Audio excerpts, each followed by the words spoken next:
Hello students, I welcome you in this session for paper F5 PM Performance Management, and I'm your tutor Haris Hanif. So let's now start with this revision of performance measurement. So now the agenda of these online revision session is to prepare you people well for the so that you can appear in your paper with a greater confidence. And first of all, there is a paper pattern which I would like to discuss first. There is section A, and you are having the OTQs.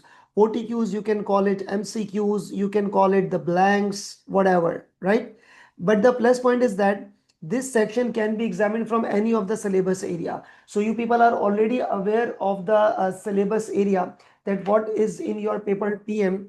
That is number one, it is IT and information system, costing, in which you are having ABC, target, lifecycle, throughput, environmental accounting, decision making techniques, budgeting and control, performance measurement. So first of all, I would like to give you one good news about the examinable content which are frequently examined, or you can say that these are already defined, right? So first of all, let's figure it out about the topics which are frequently or regularly examined, so that you can at least secure your 30 marks right away here. So this section can be examined from any of the syllabus area. This is from any of the syllabus area, right? This is from the any of the syllabus area. That's a very simple point. And as far as section B case OTQs are concerned, so there are three case OTQs. You all know that there are three case OTQs, and among all these three case OTQs, one case OTQ would be examined from costing section. One case OTQ from costing section. One case OTQ from the section of costing. So that means one case OTQ, that means is equal to 10%. So that means, but I cannot assure that whether it will be ABC, target, lifecycle, environmental, throughput, accounting. Nobody can assure, nobody can give the guarantee or even the assurance. But one case OTQ would surely be examined from this area, right? Next, there are two CRQs. I don't know about the other, but one CRQ would be examined from this performance measurement area. So that means one CRQ from this section, which means 20%. So you can say that your 10% and 20%, total 30% are from these two strong areas. So if you people prepare well or in these two areas, which we will definitely be covering in this revision session, so you can at least assure yourself for the 30 marks, right? And rest of the other areas you can easily handle it out. There is not a big issue, but paper PM to some extent it is complicated but not difficult. Okay, so this is basically the initial introduction about paper PM. Now let's start. All right, students. So let's now have a quick recap about the majorly two topics, that is absorption and ABC. ABC means activity based costing. Activity based costing. And please note that this lecture is actually on the fast pace. So we will be having a quick recap of the concept of absorption and ABC. Now basically these two are, if you people remember, obviously that this is the per unit cost, which includes direct material, direct labor, and the production overheads, right? And the production overheads. Now material is a different costing, labor is a different costing, overhead is the costing of absorption and ABC. So if anybody will ask you what is actually absorption and ABC, so you have to answer it in a very simple way. These two are the costing for the overheads. So both of these are the costing of overheads, right? Costing of overheads. Now what is the costing of overheads? Overheads means all the indirect cost. Overhead means all the indirect cost. Indirect cost is the cost which is not applied directly on this particular product. It is being applied on the overall factory, right? So costing of the overheads. So when I'm saying that the overheads are for the entire factory, so definitely overheads will now need to be shared. Overheads will now need to be shared among products. Among what? Products. Among products, this overheads, whatever the amount of overheads, it will now be shared among the products. Now, the point to be noted is that how will you allocate or how will you share the overheads, right? How will you allocate or how will you share the overheads? That's a very important point. So now, majorly we are having overheads. This is my overheads, right? This is my overheads. If I will be using absorption costing. Now, the basic purpose of the ABC and absorption is that you have to share the overheads. If I will be using absorption costing, then I will have to take the overheads, and there is a one important point that's called the basis. Basis means on which basis, either on the basis of number of units produced, either on the basis of number of hours worked, whatsoever. So when you are using the absorption costing, you share the overheads. You share the overheads based on time. Based on time it is being used to manufacture the product, and the time is higher of either labor hours, or you can say machine hours, right? So this is the basis to share the overheads if you are using the absorption costing. Now, if you are using the ABC, that is activity based costing, so what you are supposed to do, you will have to share the overheads, and that is based on the related activity. Based on the related activity. Based on the related activity, not only the time. Here you have to calculate overhead absorption rate. Here you have to calculate overhead absorption rate. Here you need to calculate ABC recovery rate. Here you need to calculate what? ABC recovery rate. Now what happens is that when you are using these bases in order to share the overheads among the products, so you usually take the time, labor hours or machine hours, whichever is higher, and it is also called the volume based costing. It is also called volume based costing. And when you are using that ABC recovery rate, so what you are supposed to do, you have to select the appropriate basis. Appropriate basis means it is a fair basis, right? It is a fair basis. Now, the purpose of the costing is to share the overheads, but the only difference is about the selection of the appropriate basis. Now, when you will be calculating the ABC recovery rate, so there is a cost driver.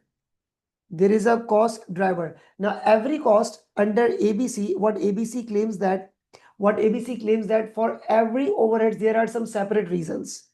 For every overheads there are separate reasons. So, but here all the overheads are charged on the labor hours. All the overheads are on this time basis, right? So you need to calculate overhead absorption rate. Now, that's the only difference between ABC and absorption costing. So this was actually a quick recap about this thing in order to make you people, have a quick memory about the overhead absorption rate. Now we are heading towards this.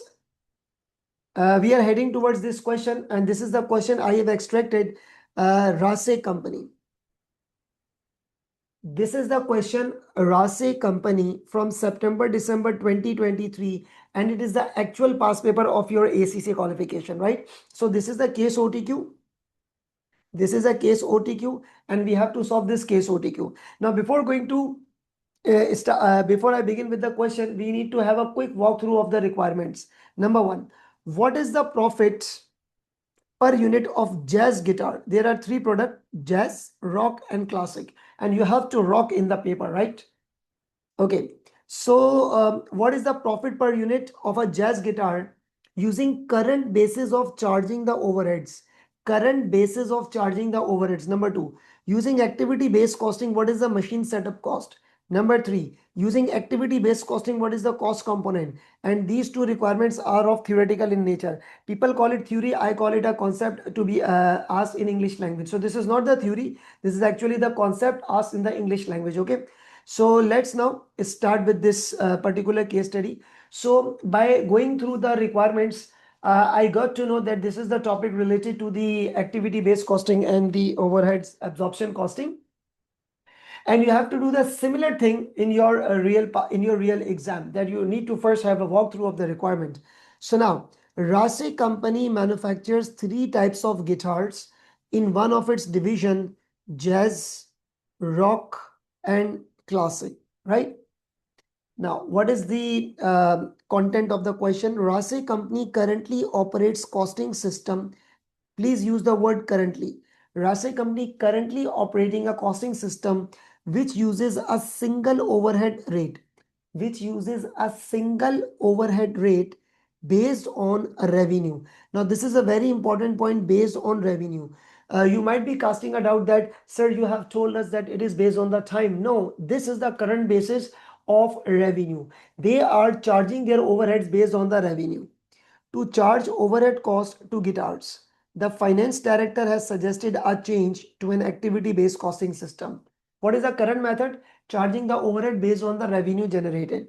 Now, the following information has been collected about the manufacture of the components. Now, these are the three products. You can say three products. And now, production overhead. Please note that production overhead cost, these all are the overheads. Basically, there are three overheads, right? Basically, there are three overheads, and I'm also using the manual calculator. Basically, there are three overheads. And when you will be using the activity-based costing, you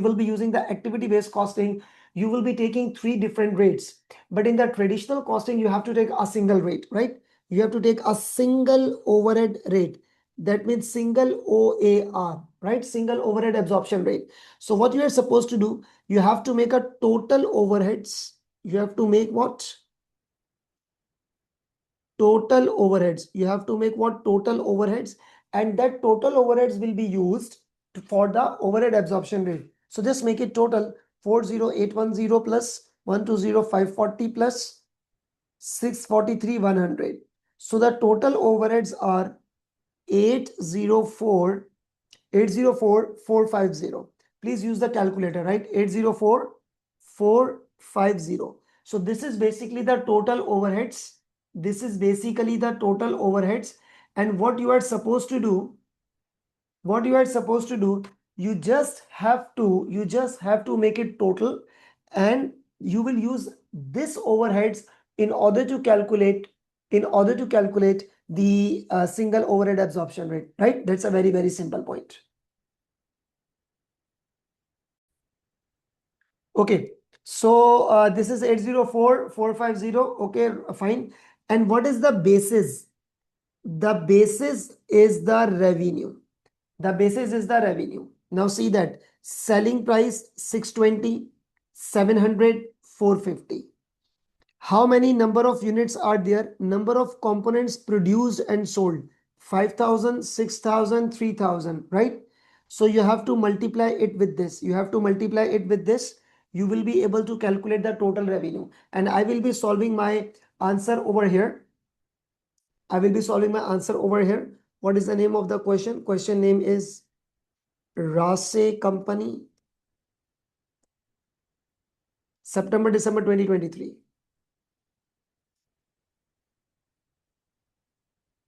September, December 23. It is my case OTQ, right? It's my case OTQ.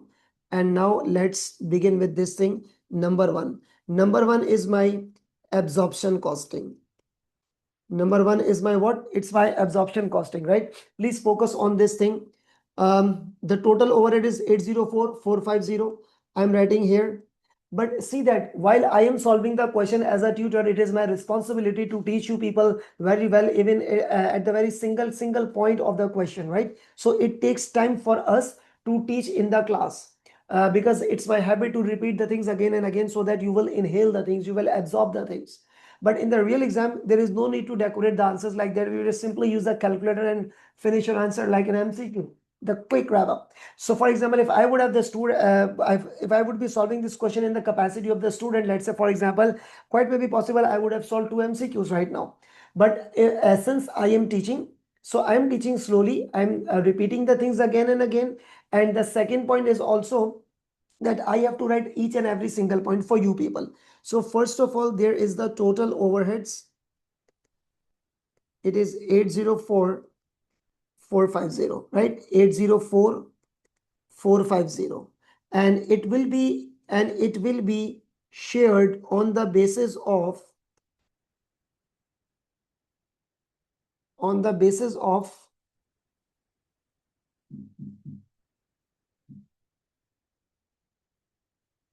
on the basis of revenue.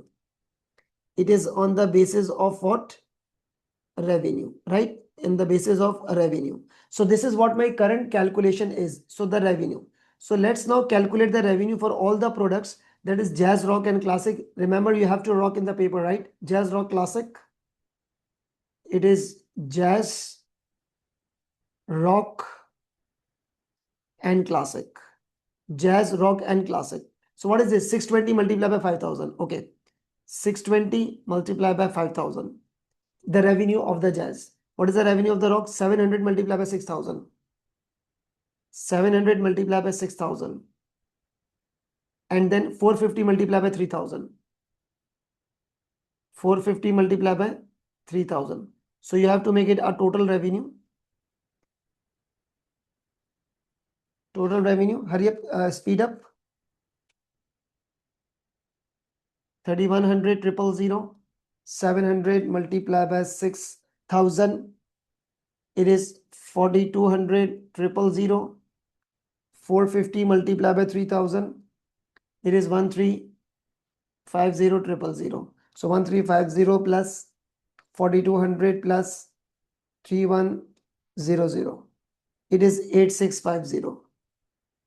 8,650 is my total revenue. So now you have to calculate the OAR based on this, right? Calculate the OAR, that is overhead absorption rate. You have to calculate the overhead absorption rate, that is 804,450. 804,450 divided by 8,650,000. Remember, it is also revenue. So 804,450 divided by 8,650,000. It is $0.093 per dollar revenue. Per dollar revenue. You know what does it mean? For example, if it would be the number of hours, I would have said that let's say, for example, the company is incurring the overheads on every single hour. But what does this means? It means that when there is a $1 revenue, this overheads will be incurred. Simple point is that. So for every $1 revenue, I am writing each and every single point for you people, right? For every $1 revenue, there is overheads $0.093, right? And that's a very, very simple point. I think there is no doubt and there is no difficulty in it, right? And that's a very simple point. Okay. So we have now calculated this thing. So what exactly the requirement is? For the first question, what is the profit per unit of jazz guitar using the current basis of charging the overheads? What is the profit per unit? So let's now focus on jazz. What is the selling price of the jazz? Please note the selling price is 620. Prime cost is the total of direct cost, that is 370. 620, 370, 620. Prime cost 370, right? And the overheads. And you have to now calculate the overhead. Now, there's a very, very simple point. Overhead is based on the revenue generated. Overhead is based on the revenue generated. So you have to take this overhead absorption rate 0.093 per dollar of revenue. And what is the revenue of jazz? That is 620. So you have to multiply with 620. $620, right? So multiply by 620, it's now become 57.66. So you have to minus all the thing. You will be able to calculate the profit. 620 minus this minus 370, and the answer is 192.34. A is the answer. 192.34. Option A is the answer. That's a very, very simple point. Okay. I am assuming that you people are copying it simultaneously. If not, then you can take the screenshot, right?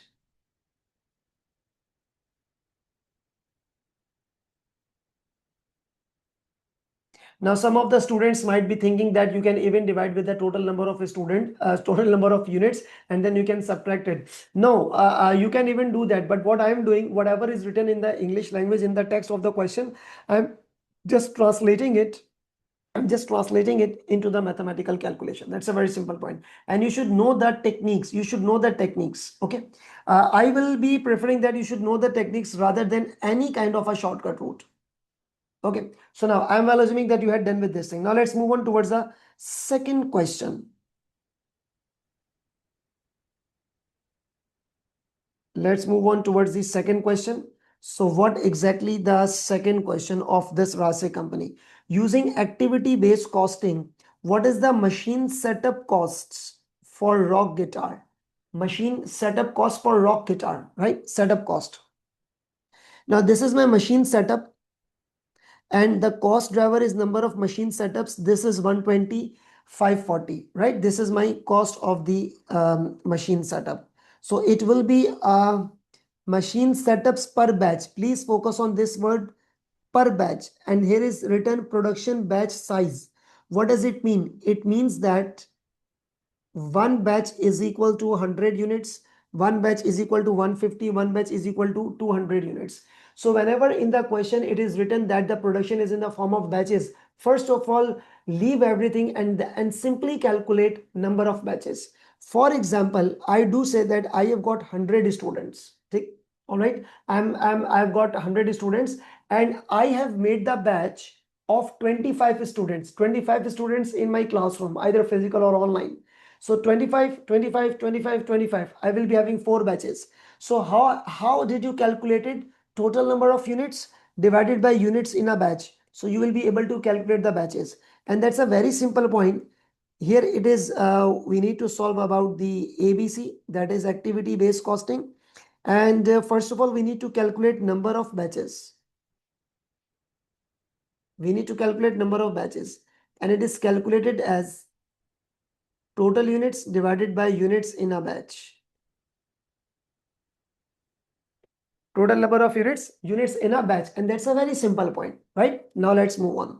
So basically there are 3 products. First of all, we need to calculate the number of batches, that is jazz, rock, and then classic.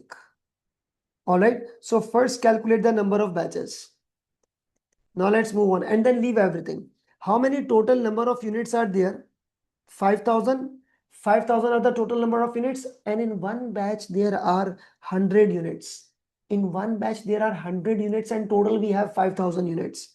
So basically it is 5,000. Basically it is 5,000 divided by 100.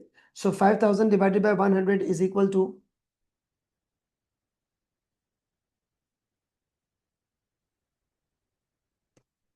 5,000 divided by 100, that is 50 batches.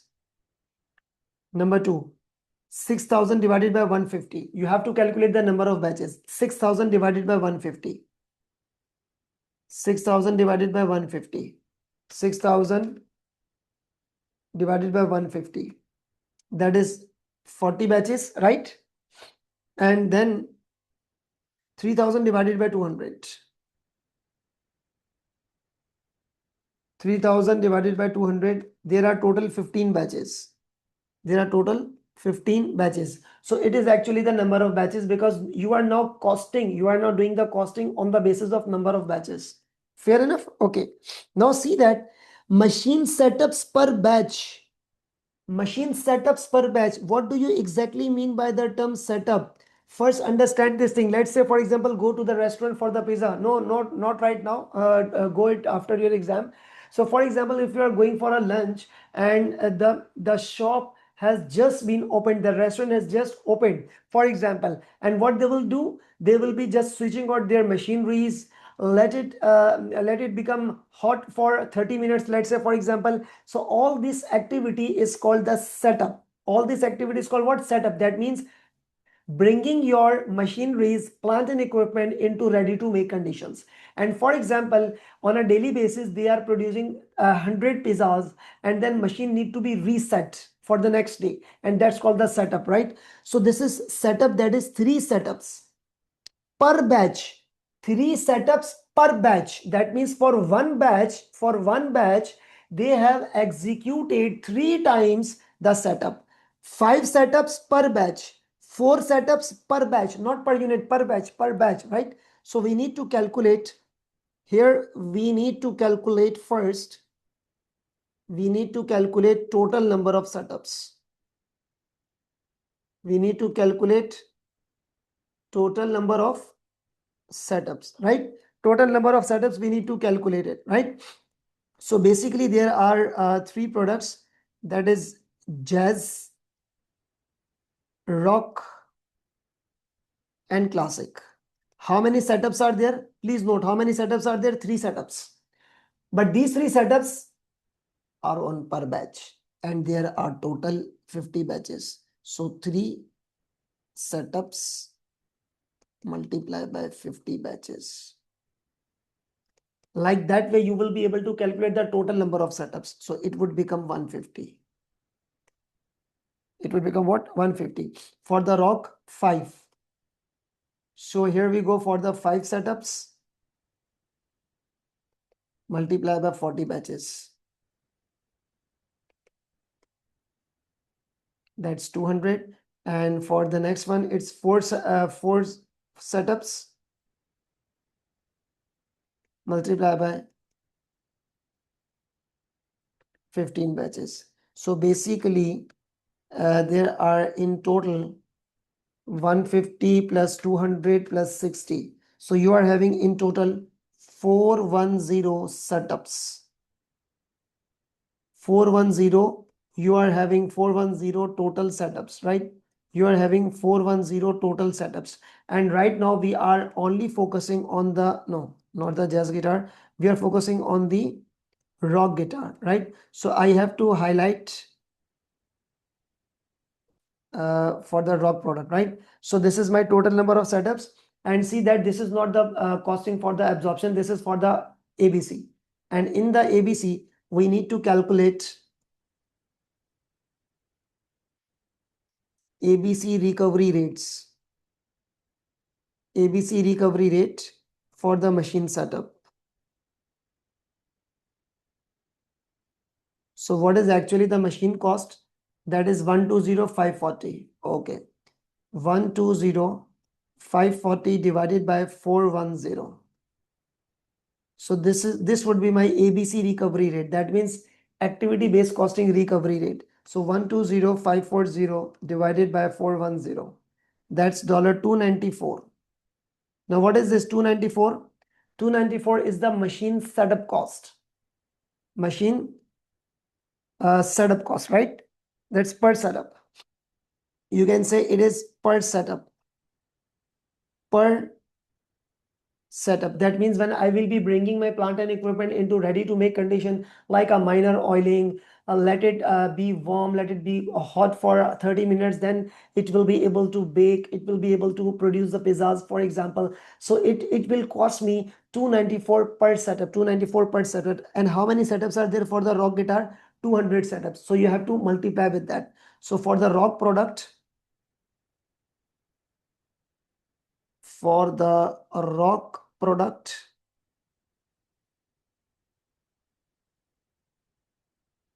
setup cost would be $294 multiplied by 200. Okay, for the raw product, it's $294 multiplied by 200. It is 58,800, right? It's 58,800. And the question has asked us for rock guitar up to 2 decimals, right? Up to 2 decimals. So what we will be doing for the rock guitar, that means per unit. So it is 58,800. And how many units are there for the rock guitar? That is 6,000 units. We have got 6,000 units of raw guitar. So you have to divide it by per unit. That is 58,800 divided by 6,000 units.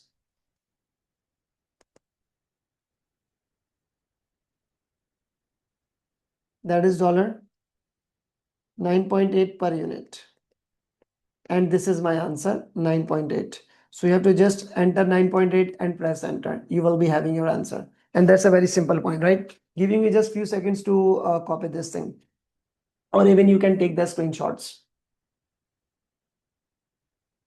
All right, students, I'm now well assuming that you had done with this thing. Okay, so see that it's not difficult. It's something you can call complicated.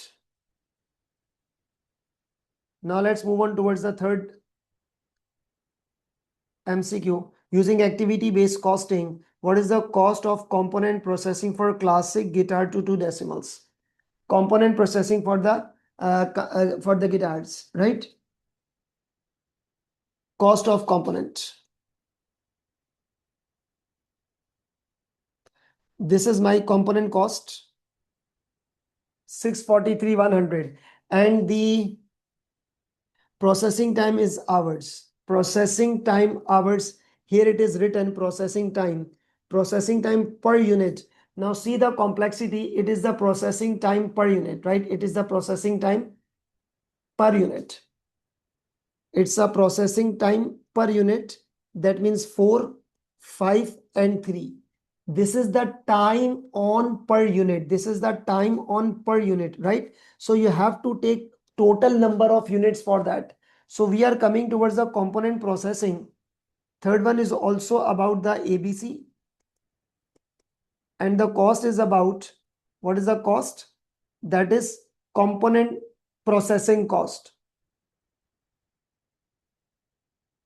Component processing cost.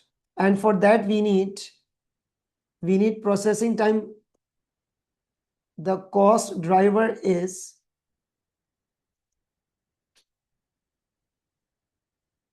processing time, right? So again, there are 3 products: jazz, rock, and classic. What is the processing time? That is 4, 5, and 3 hours per unit. 4, 5, and 3 hours per unit. 4 hours per unit. 5 hours per unit. 3 hours per unit, right? So ultimatum, the bottom line point is that how many number of units are there?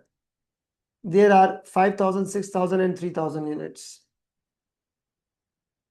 5,000, 3,000, and 6,000 number of units in total. So you will be having the total time. 4 multiplied by 5,000, that is 20,000. 5 multiplied by 3,000, that is 15,000. 3 multiplied by 6,000, that is 18,000. The total time would be 20, 15, and 18. That is total 53,000 hours, right? The total hours are 53,000. So you need to calculate it.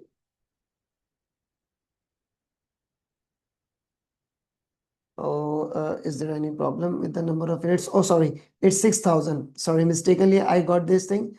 It's actually 6,000 and here it is 3,000. I just wrongly flipped.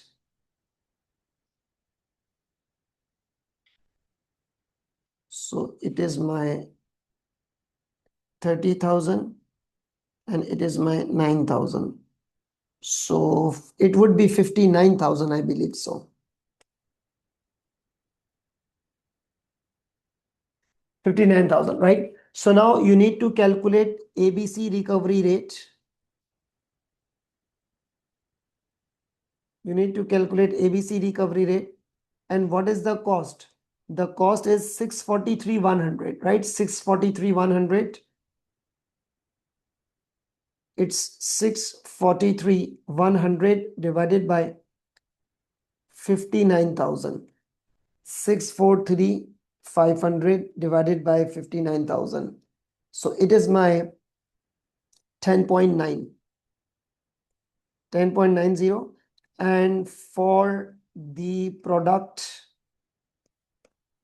for which product we are working, Classic. Classic, it's 9,000. So simply 10.90 multiplied by 9,000. 10.9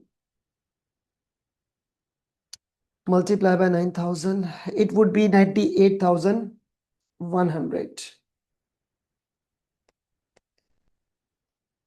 The total overheads for the Classic. And it is up to 2 decimals. And how many units are there for the Classic? 3,000. So we need write on per unit. So it's 98,100 divided by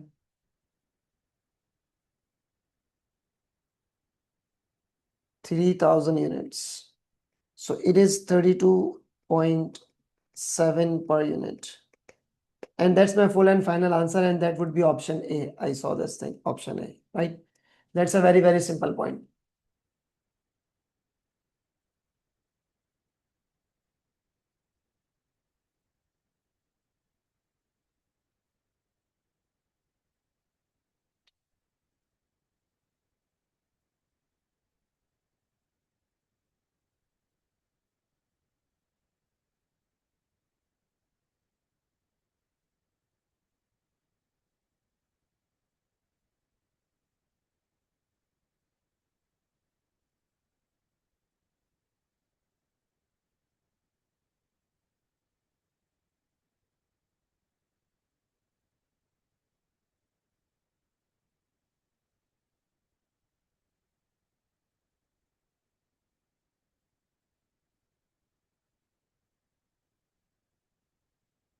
All right, students. So I am now well assuming that you people have copied this thing, right? Now let's move on towards the number fourth one. And please do not say it's a theory. Say it's a concept asked in English language. Okay. So it's number 4. Which of the following statement? Now, before I begin with this thing, I want you people, those who are watching the lecture, just pause this video and just figure it out, read it, and just try to think the option. Then I will be marking the correct one. Okay, students, I am now well assuming that you had done so. Now, which of the following statements concerning the advantages of activity-based costing as opposed to traditional absorption costing system is correct? That means you have to count the advantage of ABC over absorption costing. So number 1, all overheads costs will be accurately linked with the measurable cost driver, which will facilitate the control of all overhead costs. The answer is no. Why? Will be accurately linked with the measurable cost driver. If you people remember that in the basic topical lecture, I have taught that every cost has some cost driver, but sometimes it may be difficult to identify the cost driver. So they are saying that accurately linked with the measurable cost driver. Always no. Sometimes it is difficult. Sometimes it is difficult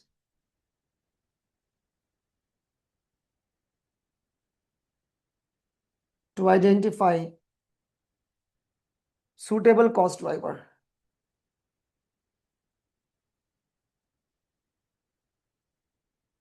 Okay. Number 2, costing will be more accurate when overheads are a small proportion of total cost. The answer is a big no. No.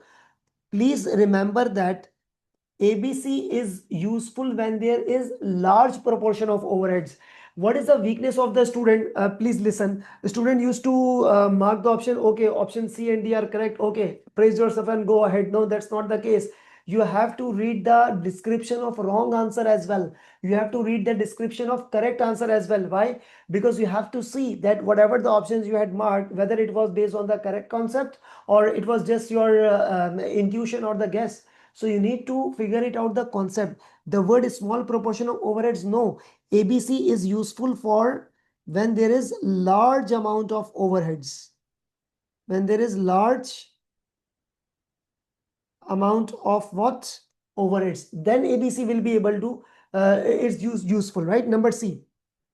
Short-term decision making will be more meaningful because all fixed production overheads are included in the calculation. No. Please remember, ABC is not suitable for the short-term decision making. For the short-term decision making, there is a concept called relevant costing, not the activity-based costing. There is a concept called relevant costing. Relevant costing is basically used for the short-term decision making. So the correct option would be D, but let's read it and understand it. Costing will be more accurate as it recognizes that activities are consumed at different rates by different products.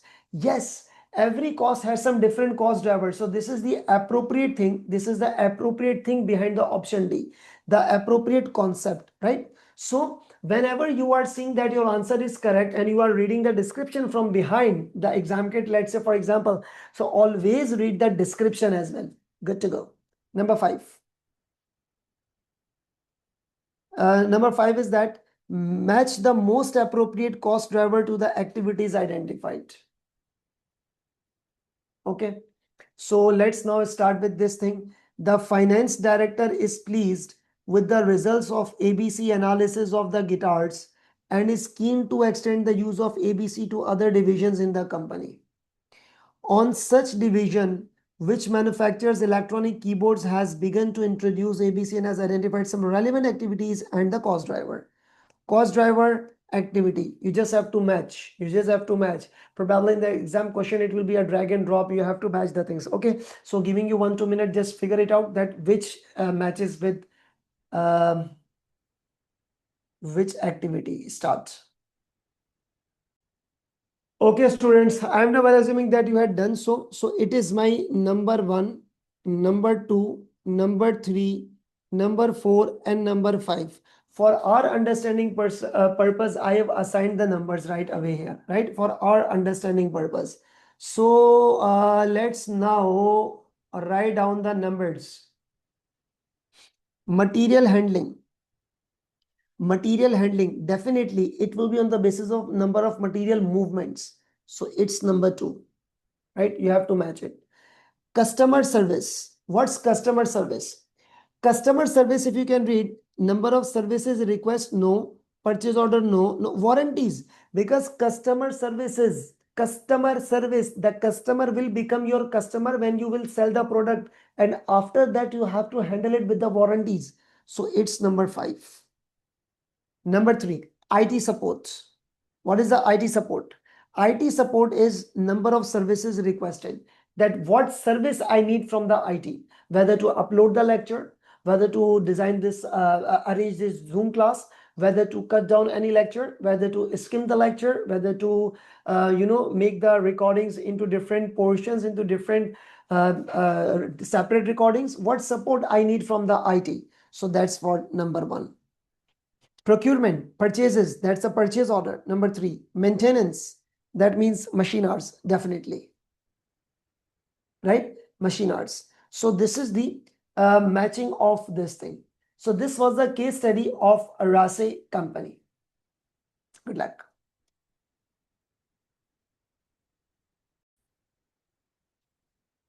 All right, students. So let's now have a quick recap of the topic. Name is target costing.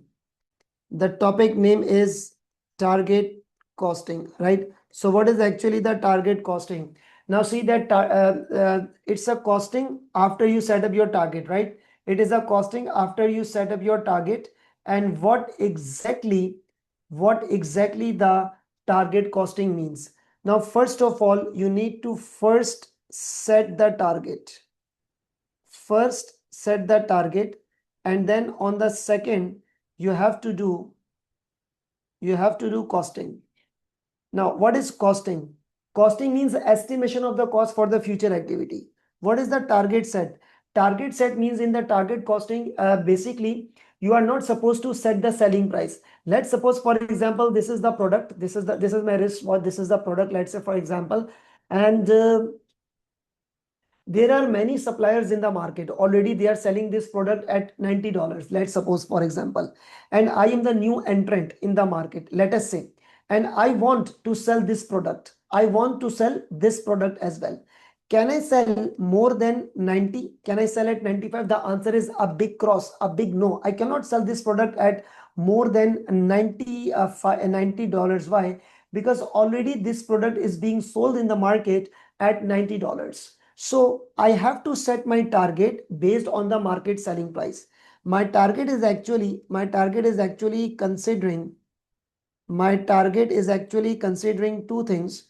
Number one is market selling price.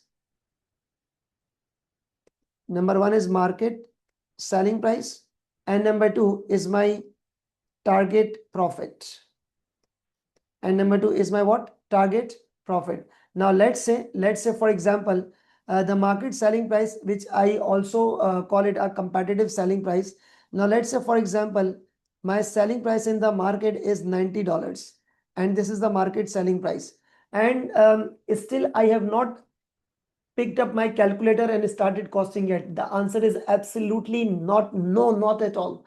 What I simply did, I just conducted a market survey and I simply got the selling price of the product $90. So I made my mind that I will also sell this product at $90, right? So I did not set the selling price. I picked up that selling price from the market.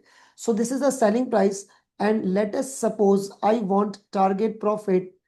Let's say I want target profit $10. So it's 90 minus 10 is equal to $80. It is my called target cost. It is called what? Target cost. So this activity is actually the target setting, right? This activity is actually called the target setting. What I simply did, I simply picked up the selling price from the market. I made my mind that I will sell this product at $90, but I want to earn $10. So that means if I want to earn $10, my cost should be 80. My cost should be 80. And then now I started estimating my cost. Estimating the cost, and the estimation of the cost is the production and non-production. Production plus non-production. I mean, I have to estimate the total cost. And let us suppose it is direct material estimation. I am now estimating that the material cost could be like that. The labor cost, the production overheads, and whatever the non-production overheads. Let us suppose this cost is my 78 and this is my, let us suppose, $5. So 78 plus 5 is my 83. Now please note that I want my cost should be $80, but I can estimate my cost can be $83. Am I in loss? The answer is no. I will be in profit. But now see that 83 will be my cost and I will be selling at 90. So simply I will be earning $7 profit, but not the target profit. So what actually the point over here, that 80 is my cost that I want. That's my target. But my estimated cost is $83. So what does it mean? It means that I am away from my target cost by $3 per unit. So this is called cost gap. This is called what? Cost gap. Cost gap does not mean I am in loss. Cost gap means that my estimated cost is greater than my target cost. I am not in loss, right? So in the target costing, if I can write some points over here, target costing is used in a competitive market. It is used in the competitive market, right? Selling price is obtained from the market. We do not set the selling price. Selling price is obtained from market. That's called the pull system, not the push system. It is actually the pull system. You have to pull the selling price. It's the pull system, right? So that's a very simple point. And now my cost gap is $3. So I'm now writing that cost gap means cost gap does not mean loss, but instead it means my target profit is not achieved.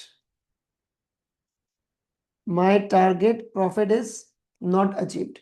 That means my estimated cost is greater than my target cost.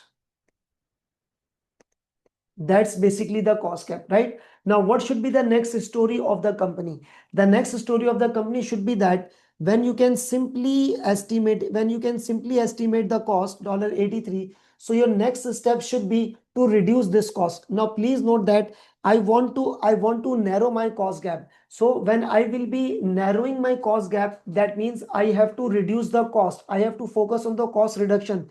There should be no change in the target. The target would remain same. If you are not able to achieve the target, so that means target should not be it should not be the way that you will be changing the target. The answer is no, but instead you have to simple point is that you have to take your necessary steps to reduce the cost.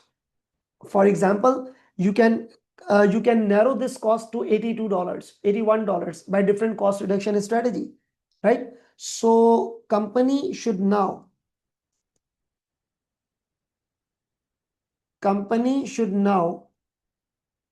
focus on cost reduction. Company should now focus on the cost reduction, like estimated cost should be reduced. Estimated cost should be reduced. Like let us say, for example, direct material, direct labor, overheads, they should be reduced. Like you can use alternate material, use substitute material. Let's say change supplier. Now let us say, for example, you can even use outsourcing. You can use from absorption to ABC. You can reduce waste, idle time, etc. You can simply take the steps to narrow this cost gap so that your cost gap can be reduced. Now, the bottom line point is that it's a target costing. Now, there is a target costing in services. There's a target costing in service business, right? You know what is the service business? Like our teaching, the hospitals, the insurance companies, the banks, they all are the service industry. The point is that can target costing be used in services? The answer is absolutely yes. You can use the target costing in the service industries, but there are some challenges. But there are some challenges used in the target costing to be used in the service industry. Now, let's say, for example, what is the base point of the target costing? That is the selling price to be obtained from the market. And if you check around in your surroundings about the services, some service provider charge this amount, some charge the lower amount. For example, if you go to the doctor or in XYZ hospital, so they are charging, for example, $100. If you will visit the doctor of the same caliber in another hospital, they will charge you, for example, $150. Quite may be possible. So in the service industries, there is a huge difference of the selling price. So you will be facing challenge in order to obtain the selling price, right? So some challenges like difficult to But it can be used, huh? It can be used, but there are some challenges. For example, difficult to obtain selling price, as there are different selling price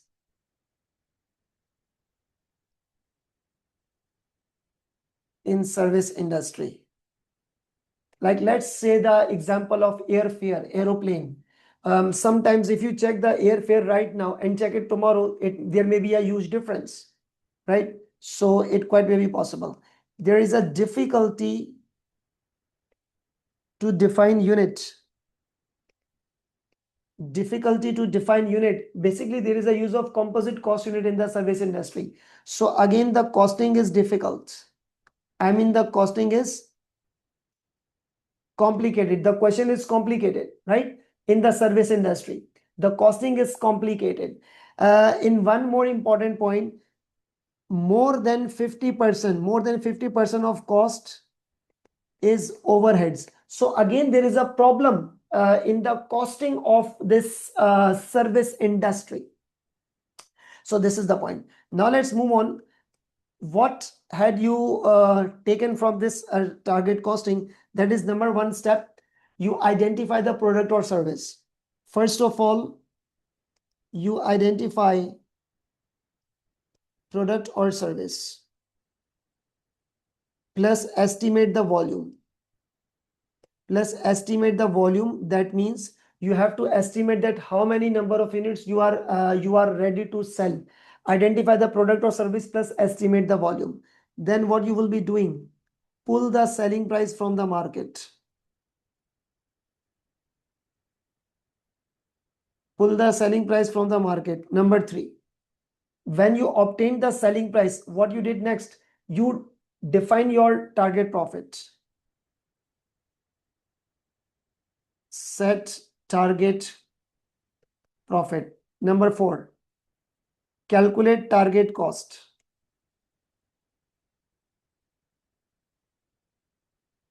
Calculate target cost. Now, how did you calculate the target cost? That is step number 2, selling price, minus step number 3. That's target profit, right? You had calculated the target cost. And then number 5, you had estimated the costing. Estimated costs. And then number 6, you compared these two things and you calculated the cost gap.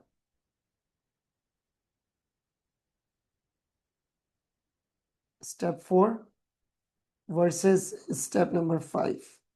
And then you took necessary actions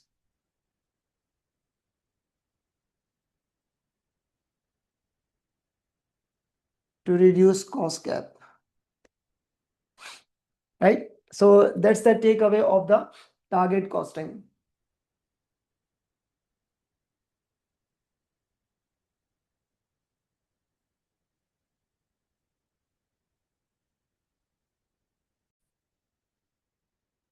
All right, students. So now we are solving this case OTQ. It's chemical free clean company, December 2015 adapted. That means it has been changed according to your PM case OTQ style. So this is my case OTQ and the topic is target costing, right? And the topic is target costing. I have already mentioned the name of the topic here, but you should first walk through the requirement. That is the target costing. Okay. And the next one is about the service industry. Okay. Cost gap. And you have seen the options. So that means you are aware that this MTQ, this case OTQ belongs to the topic of target costing, right? So let's now first read out the requirement of number 1, first MCQ. And it's a simple MCQ, not related with a case study. What would be the right sequence? That means steps. The main steps involved in deriving a target cost for C company. What do you do first?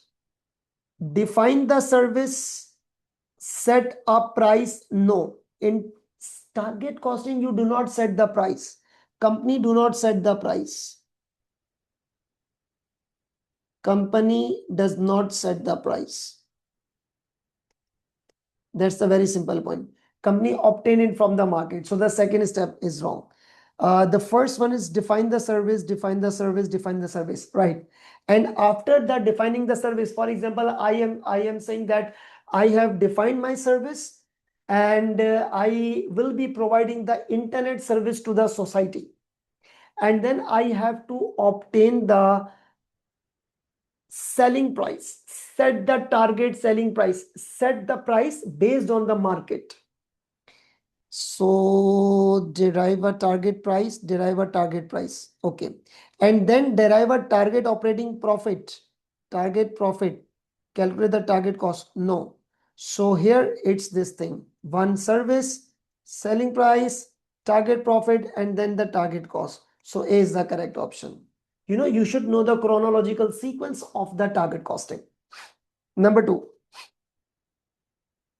which two of the following statements, I have not read the case study right now, right? I haven't studied this thing. But first of all, you can simply use it because out of 5 MCQs, you can expect 1 or 2. It's a general MCQ unrelated with the case.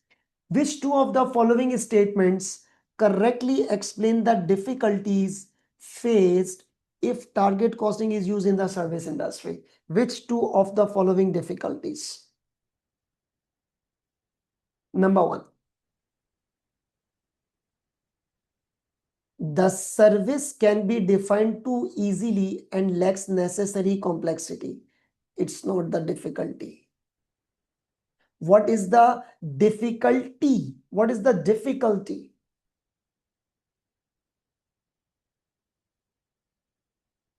The service is used at the same time it is produced. The answer is yes.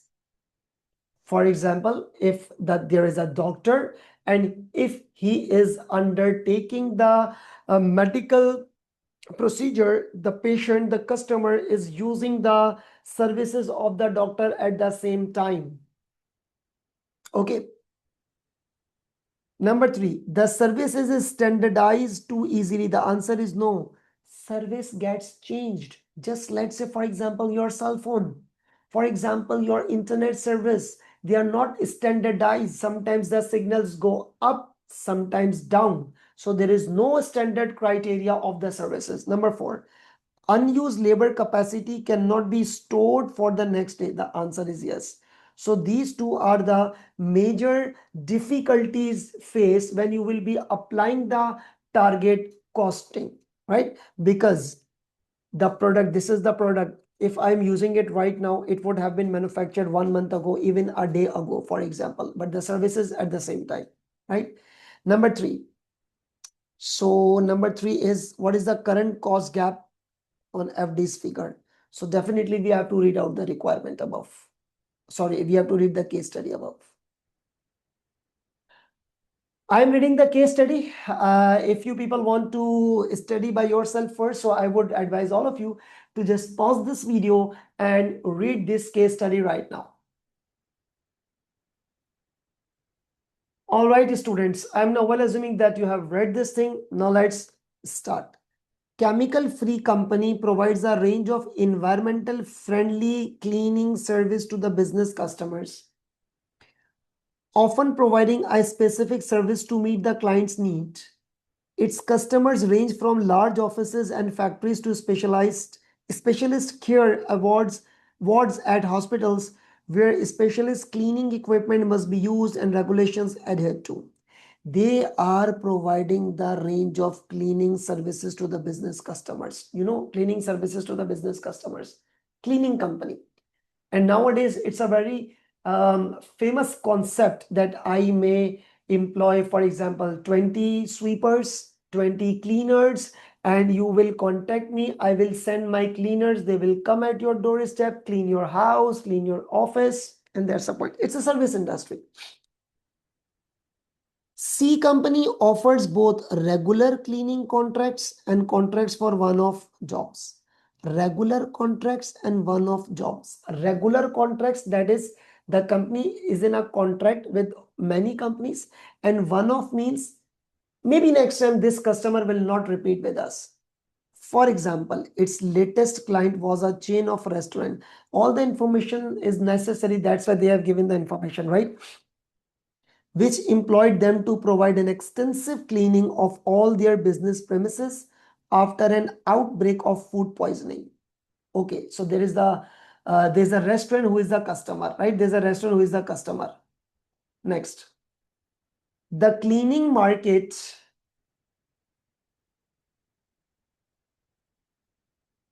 The cleaning market is very competitive. There are many companies. Although there are only small number of companies providing a chemical-free company service, C company had previously charged $20 per hour in line with the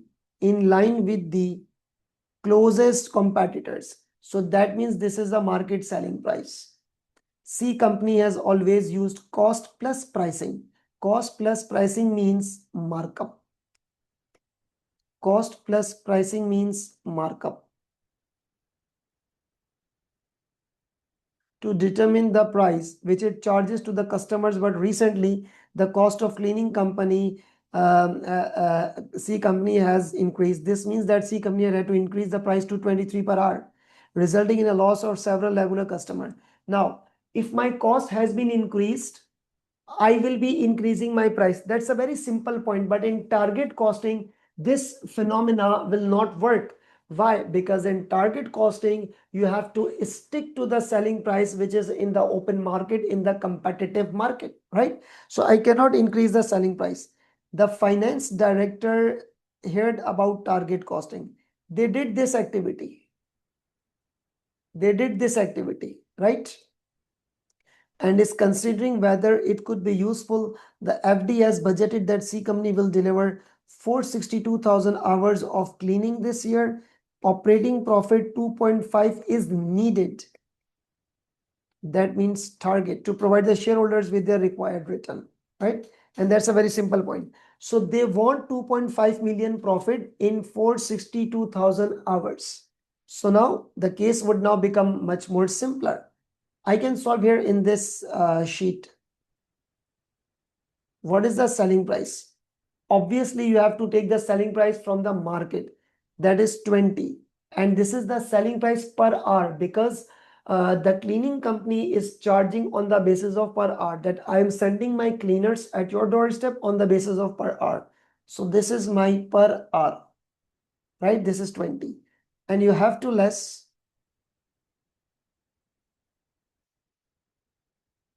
target profit. What's the target profit? 2.5 million. 2.5 million, right? So that would be 2500,000 divided by in 462,000 hours.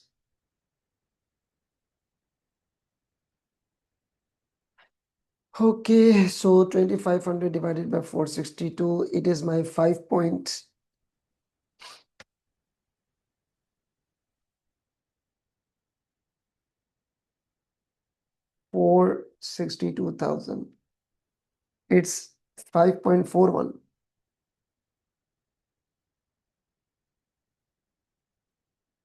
Okay, it's 5.41. What is this? This is my target cost. 20 minus 5.41, that is 14.59. What do you mean by this terminology? If I want to earn 5.41 profit, my target cost will be 14.59, right? Next one. The budgeted cost, I mean, this is the estimated cost. For each labor hour of cleaning, labor cost 10, average cleaning product cost per labor hour 4.42. So that means it is 14.42. So this is basically the cost per hour of the company.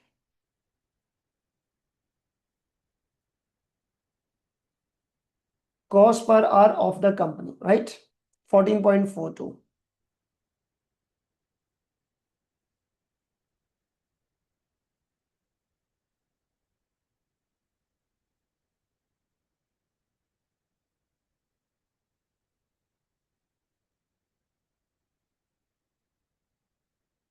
This is the cost gap. Your estimated cost is more than your target cost, for example.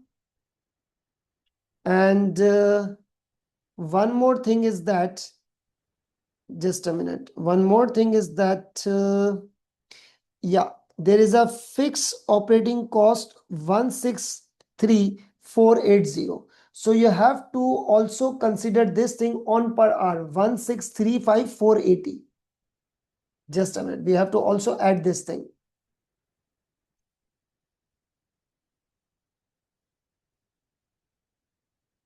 It's 14.42 and this cost, fixed cost, but also per hour. So adjust it 1635480 divided by 462,000. 1635480 divided by 462,000. It is 3.54. So just make it total. Just make it total. It's 14.42. It's 17.96. Right? Cost per hour. Cost per hour, right? That's a very, very simple point. Actually, I missed that fixed cost. So it's 17.96.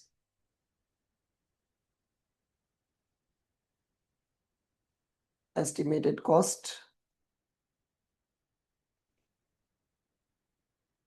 17.96 minus 14.59. It's 3.37. That's C. Cost gap, right? So C is the correct option. So now, as you can see, that's a very simple costing, right? Now, move on to the next question. Number 4. Which two of the following statements are true? Number 1. Target costing is useful in competitive markets where company is dominant in their market, like C company. Dominant. The answer is no. If there is a dominant, that means I can play the monopoly. And I can, if I am dominant in the market, I may charge high prices. That's very easy for me. But it is used in the competitive market where nobody is dominant. There's a hyper competition in the market. Target costing is useful in the competitive market in which price increases does lead to loss of customers. Yes. Why? Because when I will increase the price, the customer will be lost and they will be switching to another supplier. Then it will be used the target costing. Third one, C company can ignore the market price for the cleaning service and simply pass the cost to increase at is that done? No. You cannot ignore the market price because there is a competition in the market price. We cannot ignore that. So the rest of the option remaining is number 4. Target costing would help C company to focus on market price of similar services, that is competitors, provided by competitors where this information is available. So B and D is the correct option. And that's a very, very simple point, right? So I always say that you must need to read the description of correct and both the wrong answers as well, right? Now, number 5. Which of the following statements are true? Which of the following statements are true? Number 1. If after calculating the target cost, C company finds that a cost gap exists, then it will then be forced to examine its internal process and cost more closely. Examine. Yes, correct one. So that they can reduce their cost. So that they can reduce the cost. Number two, if C company cannot achieve any reduction in the cost, if I cannot reduce any cost, let's say in order to reduce the cost gap of cleaning products it uses, it should consider whether it can source cheaper non-chemical products from alternative suppliers. The answer is yes. If I cannot bring a change in my internal service, I can use some alternative cheaper non-chemical products from the alternative suppliers. The answer is yes, because the ultimate focus is on the cost reduction. So ultimately option C is correct, right? So this is my case OTQ of target costing. I hope you people have understood this thing. All right. This is the target costing case OTQ. Good luck.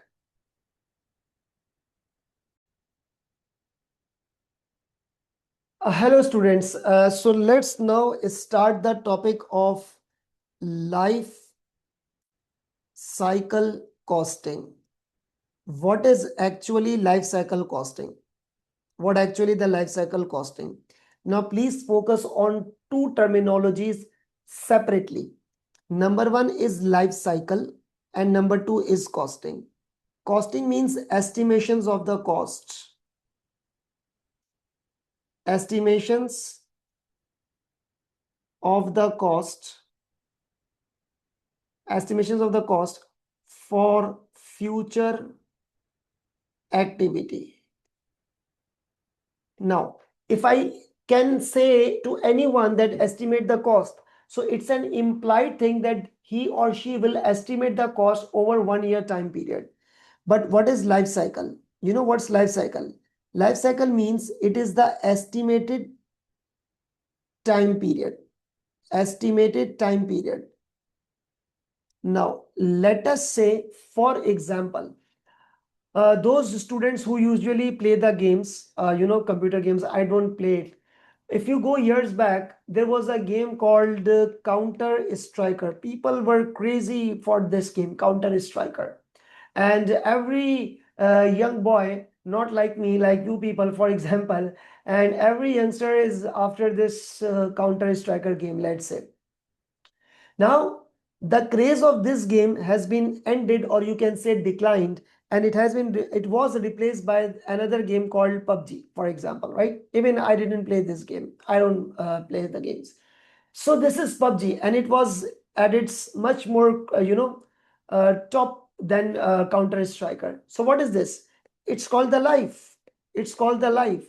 If you go to my childhood, for example, there was not these type of games, some other type of games, right? So in every time period, there is a particular product which is popular in the market. There is a particular product which is popular in the market, and when then the popularity may be ended of that particular technology of that particular product.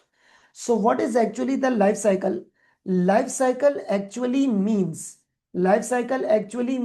estimated time period in which a product remains popular in the market. A product remains popular in market. But this is the estimated time period, right?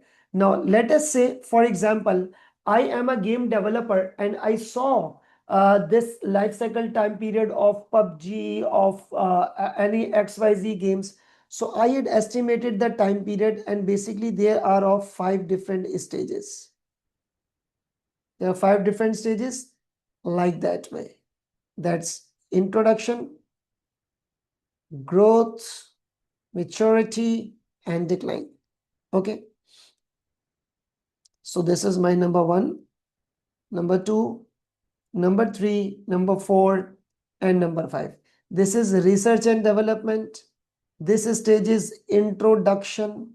This is my growth, maturity, and decline. So now what is this? First of all, I'm not writing here as it's a very short recap. So this is basically the stage. For example, this stage took 2 years, 2.5 years, 1 year. The time period is not being measured in that term in the format of months, weeks, years, not at all. For example, it took 2 years, and there are 3 years for the introduction phase. And when the product becomes popular, it's growth. And now it is in the maturity stage. The maturity means the stability. That means you are at the peak, you are at the top level, like nowadays Google, Facebook, YouTube, Instagram, they are at their peak level. When they were introduced, there was a research and development phase, there was introduced growth, maturity, and it quite may be possible that if they were declined. So at the peak stage, you have to introduce something new, introduce some new features. You need to introduce some new features in your peak stage so that you will be able to sustain the sustain at the peak level, right? Now this is the estimation of cost of the future activity. This means is costing. So life cycle costing means, what is this? First you estimate the life cycle time period. First you estimate the life cycle time period. Secondly, you do the costing. Secondly, estimate the total cost. Estimated life cycle time period. Estimating total cost over the life. Over the life, not just 1 year. Please remember, not just 1 year. Not just 1 year. You have to estimate the total cost over the life, over the entire life. And then you will be calculating cost per unit. Like that way, total cost of life, total cost in a life divided by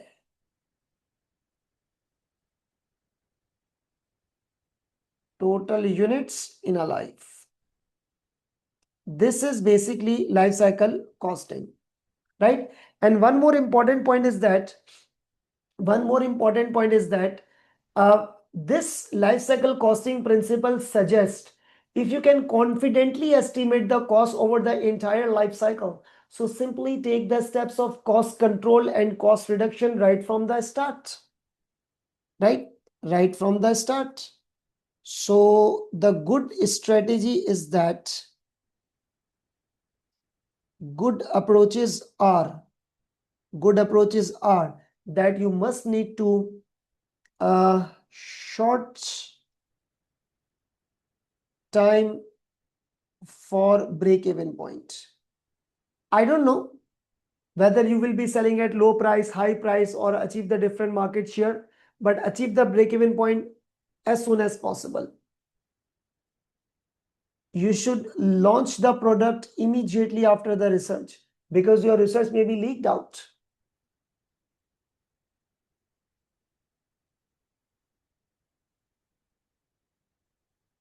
Immediately after research. For example, launch in different other markets.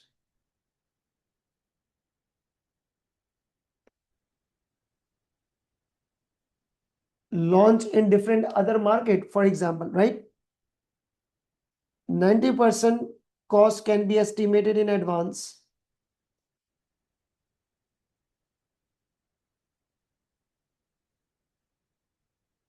So start cost controlling from the start. I mean from the introduction phase, right? So these are some good approaches of the life cycle. So this is a very short recap of life cycle costing. Hello students, all right. So let's now start this case OTQ. The name of the question is Shoe Company, and it is from June 2016. Adaptive, that means It is the actual past paper which has been shaped as case OTQ for your paper PM. So this is the case OTQ, and you need to walk through the requirement life cycle, 2 years period. This is related to environmental management accounting. Yes, it can be included. And yes, this question is related to the life cycle costing, right? The question is related to the life cycle costing. So first of all, number one, without reading the case study, I am reading this question number one. Which two of the following statements about life cycle costing are true? Number one, life cycle costing should not be used by shoe company because material cost. Okay, so that means it is related to shoe company. We need to study the case. Let's now move on to the shoe company, right? Shoe company, a shoe manufacturers, shoes, has developed a new product called Smart Shoe. Nowadays, everyone is smart. Your phone is smart. Your online learning is smart. Your shoes are also smart for children, which has a built-in tracking device. There is a tracking device in your shoes. The shoes are expected to have a life cycle of 2 years. Basically, this is for children so that they can be tracked where they are. Like, GPS kind of a technology in the shoes. At which point shoe company hopes to introduce a new type of smart shoe with even more advanced technology. Shoe company plans to use life cycle costing to work out the total production cost of the smart shoe and total estimated profit for the 2-year period. Shoe company has spent 5.6 million developing the smart shoe. This 5.6 million has been incurred for the development purpose, right? It has been used for the development, research and development purpose, right? So next, so basically we have got the product that this is a shoe, built-in tracking device. 5.6 million is spent on the research and development. Next paragraph, number 2. The time is spent on this development mean that company missed out the opportunity of earning an estimated 800,000 contribution from the sale of another product. What is this? Missed out the opportunity. What does it mean? It means that there was the opportunity to earn 800,000. There was the opportunity to earn 800,000 from the sale of another product. Now I have got two options. Either I will invest my time on the shoe manufacturing, or I will be earning from another source. So what I decided to manufacture the shoes, and I have lost the contribution from another product, right? Good. Let's now move on. The company has applied for and been granted a 10-year patent for the technology. Patent. So that no one can use this technology. I have got the patent right of the technology. So that means that for the 10 years period, nobody can introduce the shoes like I am introducing. Although it must be renewed each year at a cost of 200,000. The cost of patent application were 500,000, which included 20,000 for the salary of the shoe company lawyer, who is a permanent employee of the company and was responsible for preparing the application. Now see that the case study is very much simple. The case study is very much simple. The following information related to the smart shoe is also available for the next 2 years. Total smart shoe revenue is 34.3 million. Okay, let's now move on. And this is a smart boot, another product. This is basically for the smart shoe. Number 1, smart boot. It's number 2, right? These are two different things. So I'm not going to analyze this quantitative data. First of all, this is question number 1. Question number 1. Now I want you people to just go through this requirement and mark the options. All right, students, I am now well assuming that you had marked the options over here. Which two of the following statements about life cycle costing are true, right? So, number one, life cycle costing should not be used by shoe company because their material cost per unit differ when 2 years of the life cycle. What is this? No, that's not the correct thing. Obviously, first year cost and second year costs are different. So life cycle costing should not be used. It should not be the case like that way. Number two, life cycle costing should not be used by shoe company because life cycle of the smart shoe is short and development cost is too high. No, even you can notice that some products might be having a shorter life cycle, and quite may be possible that they are having just 1 year life cycle, 2 years life cycle. They are using the life cycle has nothing to do with the number of years. It is basically the life cycle. Number three, life cycle costing should be used by shoe company because it will provide the true financial cost of producing the shoe. Yes. Number four, a higher price should be charged by shoe company from start as the product will be unique. The answer is yes. Why? Because high prices should be charged right from the start because you are having the patent unique, plus you have got the patent right. So you should charge high prices from the start to make your product more profitable, right? So now let's go to number two. What is the total expected profit for the shoe on the smart shoe? Basically, there are two shoes, a smart shoe and smart boots. We are only concerned with the smart shoe, right? So here we are solving this question. That is, question name is shoe company, and this is my case OTQ.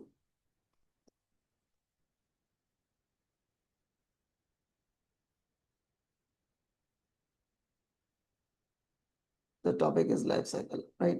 So number one option was third and fourth, and number two is about, what is the second requirement? The second requirement is the total life profit.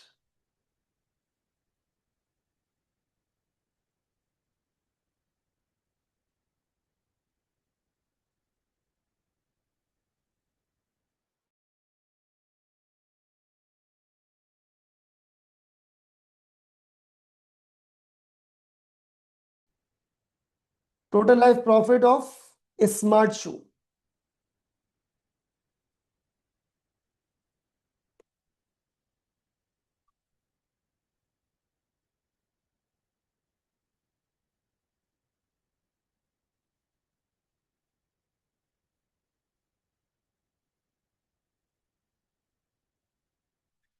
Okay, students. So this is my total life profit. It's a profit for the total life. Now, what is the revenue? That is 34.3 million. 34.3 million is the revenue. Okay. So let's now go for the revenue. It is 3430,000. Sorry, it's 34.3 million. Sorry. So 34.3. So that means 300 and 000. This is the total life revenue. And you have to minus the total life costs.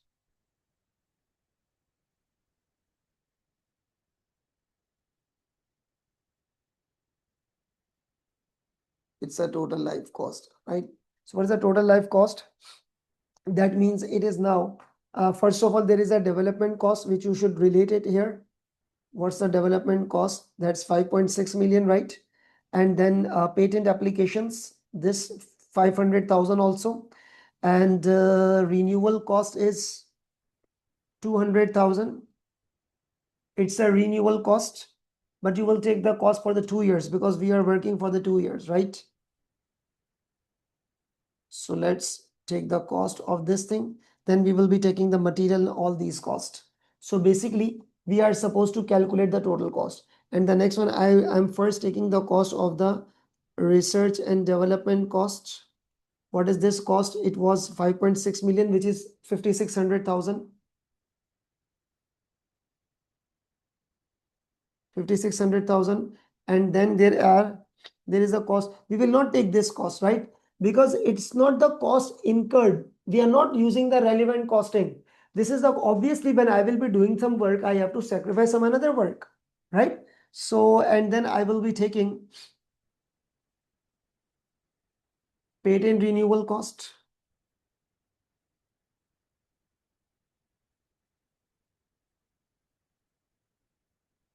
That is 200,000 for 2 years. It would become 400,000. Then we have patent application,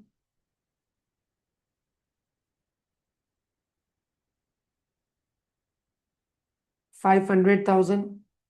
It includes that 20,000 for that cost, right? And now let's move on to the material cost per unit, labor cost per unit. This is my number of units, right? Material and the labor cost. And you will be taking the total fixed production cost and then the selling and distribution cost. All the costs will be minus and you will be getting the amount. So next about the material cost. What's the material cost? 16,280. 16 multiplied by 280,000 plus 14 multiplied by 420. 14 multiplied by 420. And then there will be labor cost. 8 and 7. 8 multiplied by 280. 7 multiplied by 420. Please use your calculator and solve this. 20.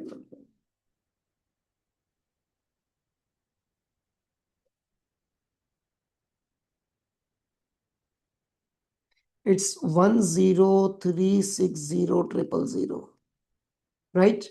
Just check the calculation. And for the labor cost, 8 multiplied by 280 and then 7 multiplied by 420. So it is my 5180.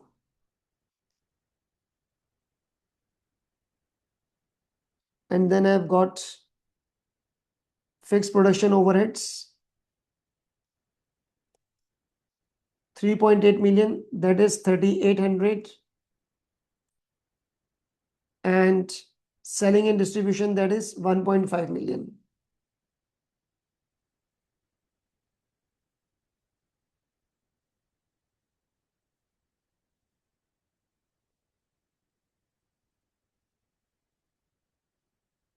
Okay, so that's a very simple point of life cycle profit.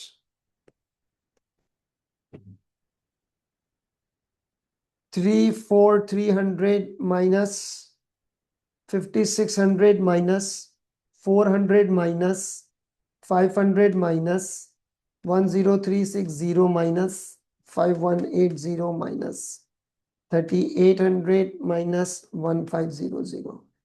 It's 6,960. 6,960,000. This is my life cycle estimated profit.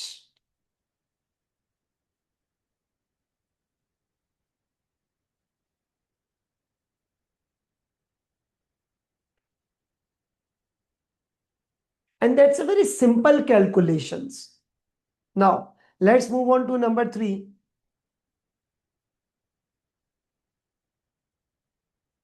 What's number 3? Further research has shown that there will be environmental cost at the end of production of 250,000. Shoe company is considering how to account for these costs.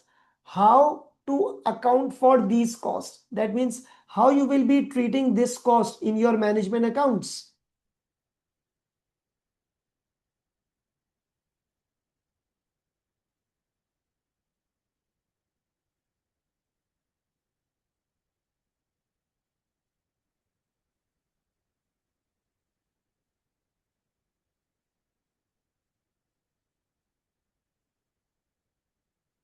So, which two of the following statements about environmental management accounting are true? Please read.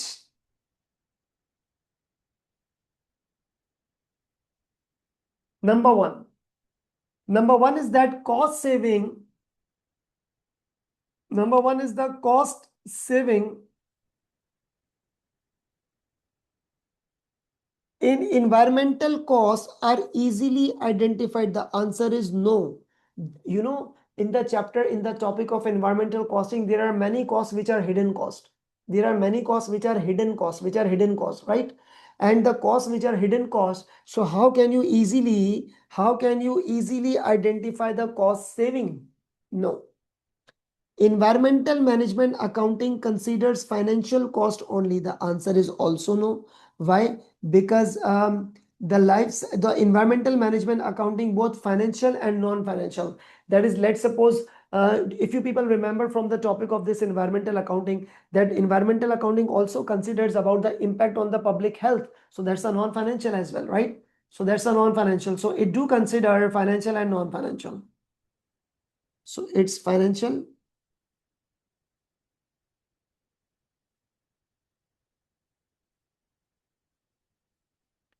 plus non-financial. Number three. And obviously the number three and number four are correct. ABC can be used to analyze the environmental cost. Yes, that is, you must need to use the activity-based costing. You know, activity-based costing identifies the activities due to which environmental disturbance, environmental pollutions are being created. Flow cost accounting is recognized as the method of using environmental accounting. The answer is yes, that is the flow of material, input, process, output, material input, processing, and then output. That where are the environmental damage? So this has been already covered in the environmental management accounting chapter. Right now, number four. What's number four? What is the total expected value of marketing cost for the 2 years on the smart boot range? For the smart boot, this is my smart boot data, right? Year one and year two. So this is my MCQ number 4. This was my third and fourth one. Now related to number 4 is smart boot, and you need to calculate the expected value. Now first of all, let me clarify one thing, that what is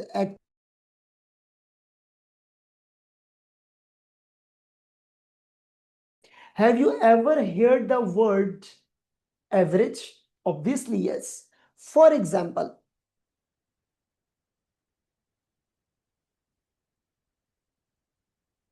now let's say, for example, there is a value 10,000 and there is a value, let's suppose 12,000.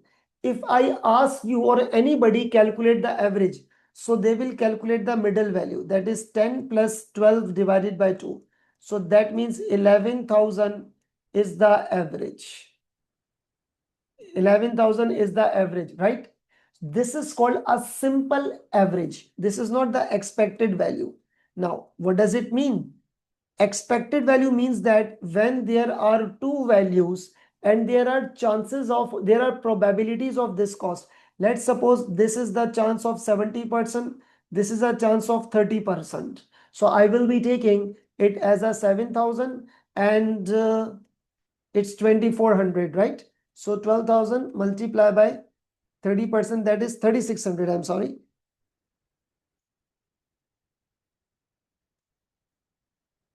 3,600 plus 7,000, and the average would be 10,600. So when you will be comparing this to as an 11,000, this is called mean average, but this is called expected value average, right? So there is a difference on that. What is expected value? Expected value means the average by considering the probabilities, right? So I would like to write one thing about the expected value, that it is the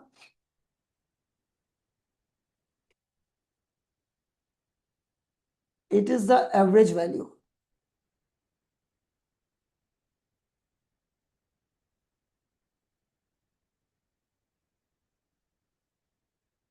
by considering the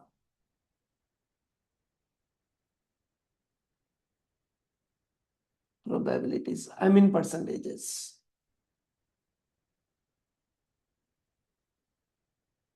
Okay. So this is the average value by considering the probabilities. That means chances of outcomes. So for the smart boot, we need to go to this thing. It's year 1 and year 2. Expected cost 2.2 million multiplied by 20%, 50%, 30%, right? So let's now move on to this thing. And first of all, let's read it out. Shoe companies negotiating with the marketing companies with regard to advertising campaign on another product, smart boots. Shoe company is uncertain as to what the total marketing cost will be each year. However, the following information is available. The following information is available as regard the probabilities of the range of the costs which are likely to be incurred, right? So this is year 1, 2.2, 2.6, 2.9.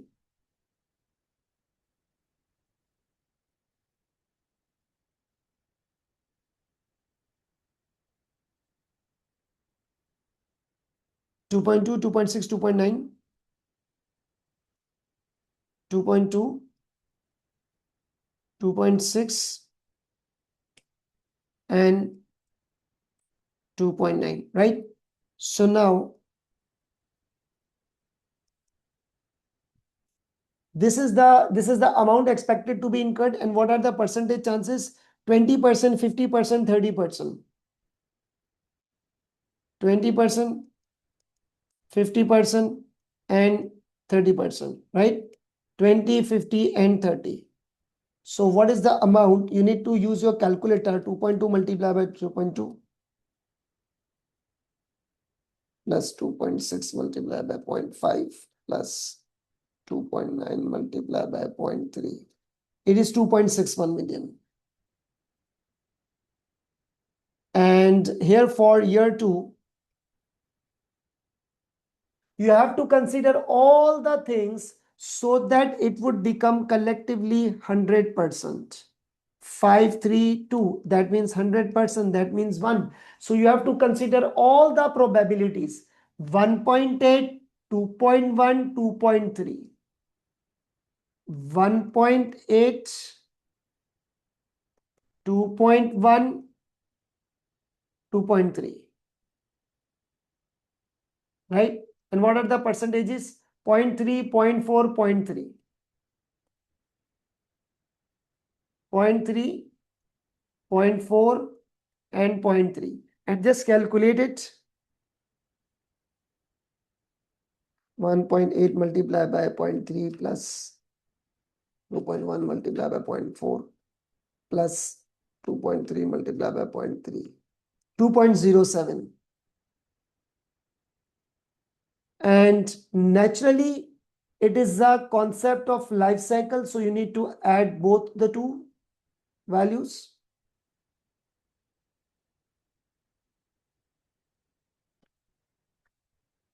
That's 4.68 million. And if there is any option, 4.68 million, that's option number C, right? So this is the thing. Now number 5. Okay. So there are, okay, first of all, you should copy this thing. All right, students, now let's move on. Which of the following statement is true if a decision is made using expected values? Now, please note that what is expected values? Expected values, I should write, I think, EVs. I mean expected values, right? These these percentages are based on the professional judgment. They are based on the past events. And if I will work on probabilities, my mindset is that I will be earning this thing regardless of anything. So basically, EV technique, EV technique is used as a decision making,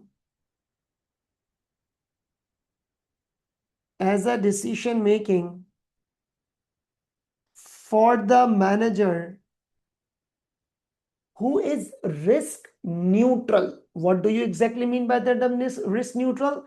That is, he is not willing to take more risk. He is not willing to take less risk. He is neutral. He said, whatever, I will work on probability. For the manager having risk neutral attitude. Risk neutral attitude, right? So this is a very simple point. EV, expected values, because expected values are based on percentages from past data. From the past data, right? So now the correct option is that the return is maximized irrespective of the level of risk. Given level of risk? No, because it's a risk neutral. The risk is minimized? No, the risk is maximized because I will now be considering the expected values regardless of level of risk. So basically EV is used for the risk neutral manager.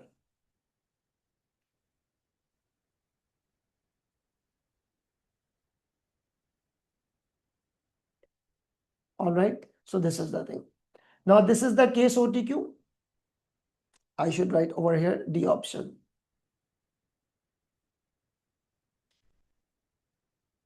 All right, students. So this was case OTQ on the topic of life cycle costing. Good luck. All right, students. So let's start the topic of throughput accounting. Let's start the topic of throughput accounting, and we are doing a very short and a quick recap of the topic throughput accounting. Now let's see that what actually the throughput accounting actually is. Throughput accounting actually deals with the limiting factor, and there are two kinds of limiting factor: all the resources and the limiting factor within the company process. There are two different things. So first of all, I would like to write about throughput accounting. It deals with bottleneck resource. It deals with the bottleneck resource. It deals with the bottleneck resource. Now, what is the bottleneck resource? Please note that this point, what is bottleneck resource? Every resource is said to be the bottleneck resource. I mean the shortage of resource in the internal process after purchasing the raw material. For example, I went to the market, I purchased the raw material. I went to the market, I purchased the raw material, right? I purchased the raw material. I brought the raw material into my production process, but there are some problems in my internal process, and the problems in my internal processes are known as the bottleneck resource. So what is the bottleneck resource? That barriers, constraints, barriers or constraints in the internal process,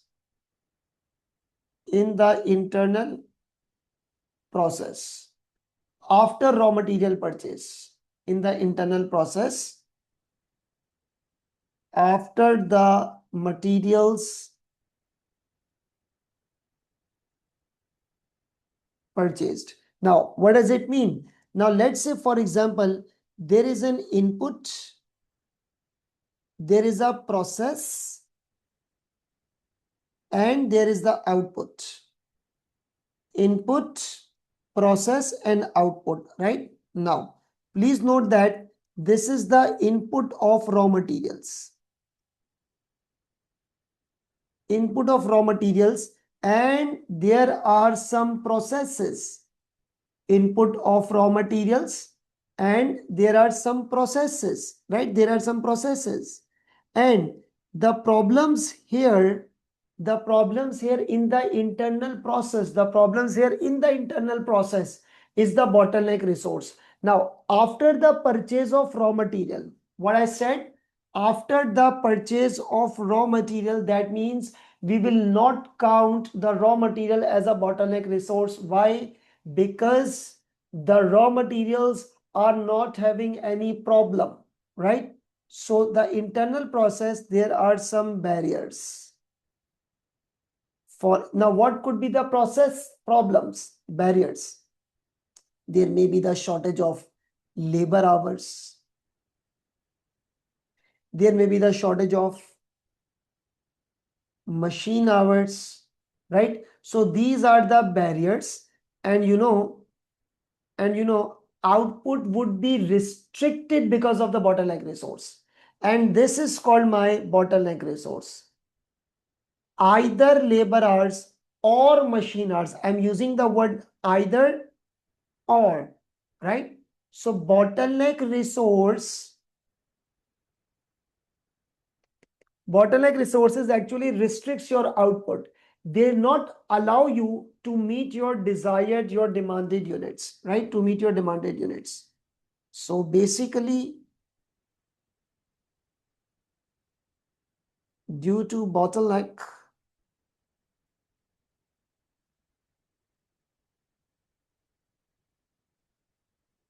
demanded units would not be produced.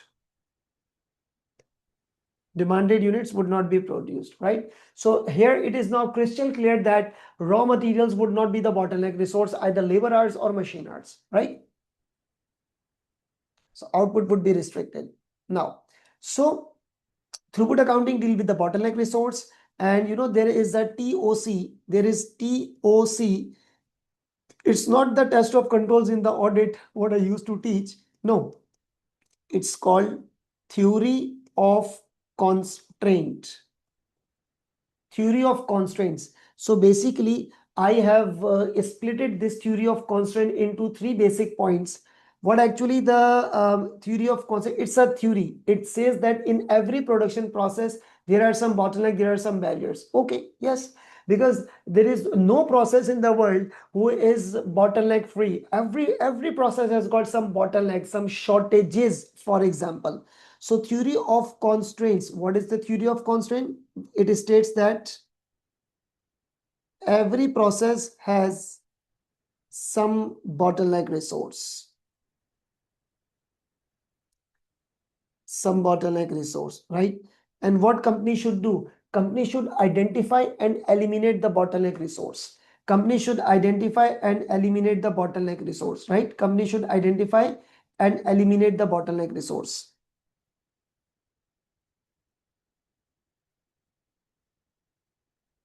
Company should identify and eliminate the bottleneck resource,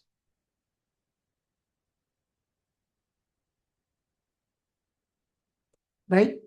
And yes, when company will be identifying and eliminating the bottleneck resource, now please note that if you will eliminate the bottleneck resource, what does it mean? It means that your bottleneck resource has been reduced and more output would be produced. More output would be produced.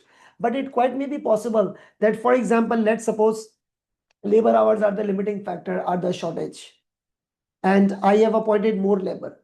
So in front of labor, now machine is the bottleneck resource. So the theory of constraint states that it quite may be possible when one bottleneck resource is eliminated, another process would become the bottleneck resource. It may be possible. So it's a continuous ongoing process. So may be possible. I mean, it may be possible.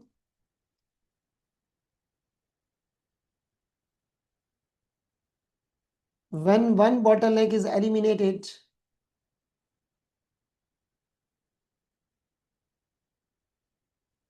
another process would become bottleneck.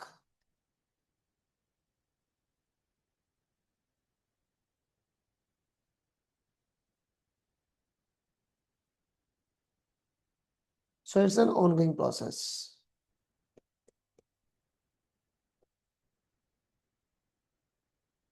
Right? It's an ongoing process.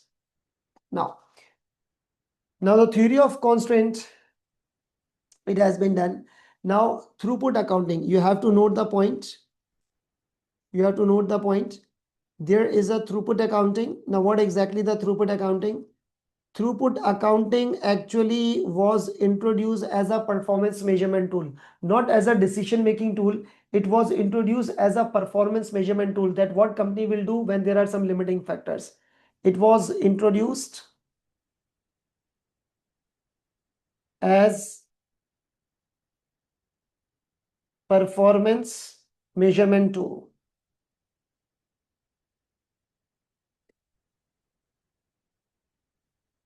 As a performance measurement tool, right? So what actually the word throughput means? What actually the word throughput means? Throughput is a return.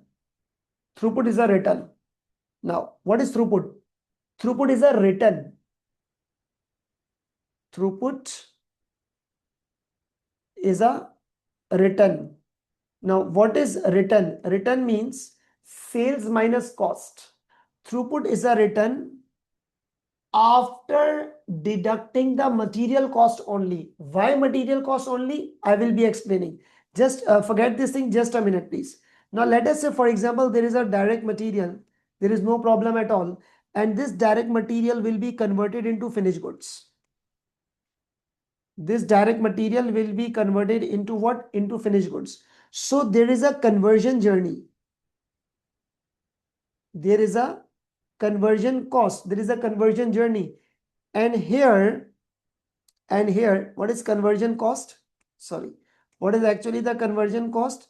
It is actually direct labor plus production overheads. Now, the problem lies over here. The problem lies over here. Here there are some problems and so-called bottleneck. So what we need to do, we need to categorize the cost into two. We need to categorize the cost into two. That means material and the conversion cost. So basically what happens is that there are some costs, direct material and conversion cost. Direct material and the conversion cost. Now please note that labor and the machineries are limited, fixed. We are not having sufficient amount of the labor and the machine hours. No, we have some limited amount of labor and machine hours. And so is the problem. We have not unlimited. Limited resources are the problems, right? So we have got limited number of hours. And when there is a limited number of hours, so that means there is a limited fixed cost. There is a limited cost and we cannot incur more than this cost. So this conversion cost will be treated as a periodic fixed cost. This is a periodic fixed cost. Why periodic fixed cost? Because it has been considered as a limited fix for the particular time framework, and the direct material is the only variable cost. And the direct material is the only variable cost, right? Because there is a problem lies over here. Now let's move on towards this thing. So that is why in the throughput accounting, if I would say what is throughput? Throughput is a return. Throughput is a return. Return means sales minus cost. Throughput is a return after deducting the material cost from selling price, right? And conversion cost is treated as a periodic fixed cost. So what would be the format of the P&L like that way? It's a sales less variable cost. I should use the word total sales. Variable cost is only direct material. And that's called the throughput. So throughput is a return. Throughput is a return after deducting material cost from the selling price. So it's called throughput return. Now, and then you have to reduce, you have to less periodic fixed cost,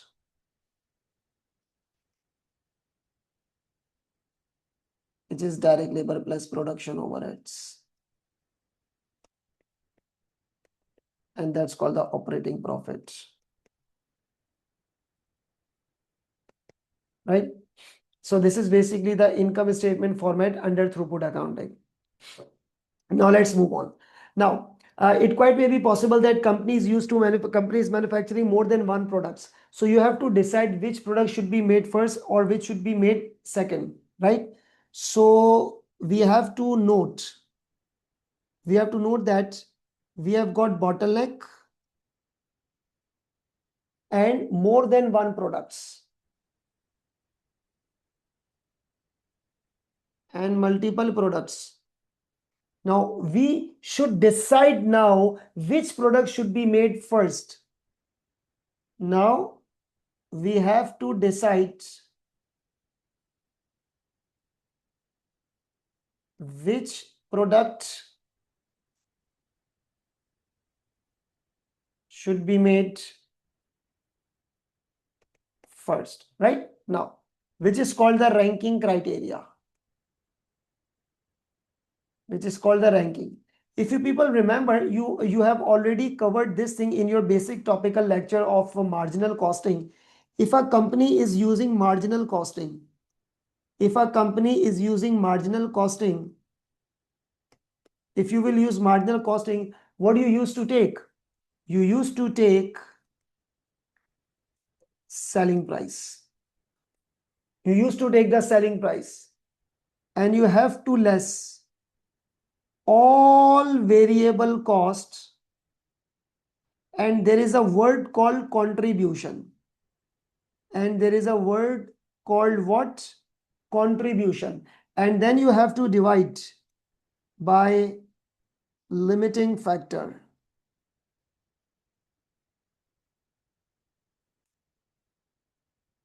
And then the resulting answer will be called contribution per limiting factor.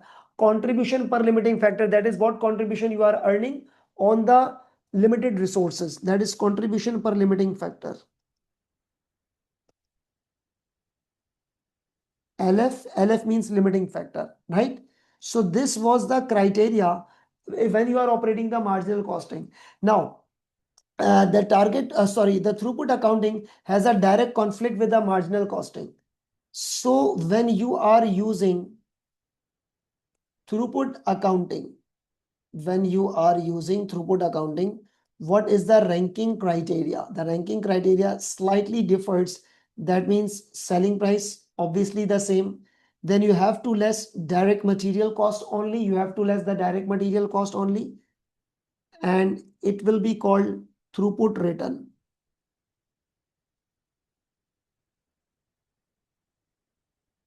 Throughput return. And this is called per unit. This is called what? Per unit, right? Now, this throughput return is on per unit. This is the unit in my hand. This is the throughput unit in my, this is the unit in my hand. And I got this answer throughput return. Now, I have to divide it by bottleneck resource. Either it will be labor hour or machine hour. I have to divide it by bottleneck resource. I have to divide it by bottleneck resource. And that means number of hours. So the answer would be called as hour. The answer would be called as hour. It will be called throughput return per bottleneck hour. So this would be the basis in order to rank the products. This is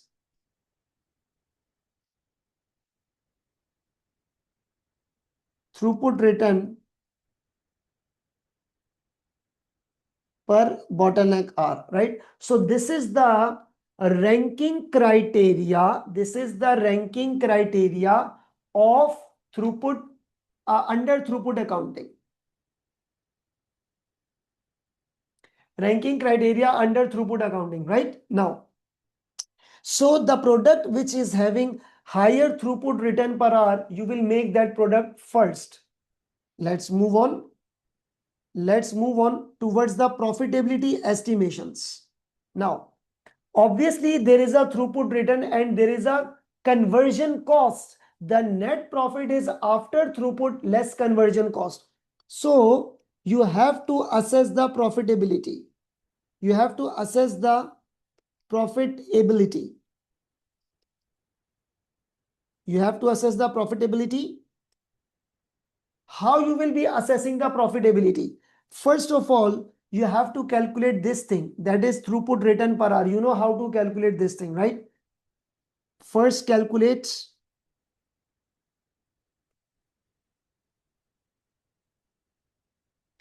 throughput return per bottleneck hour.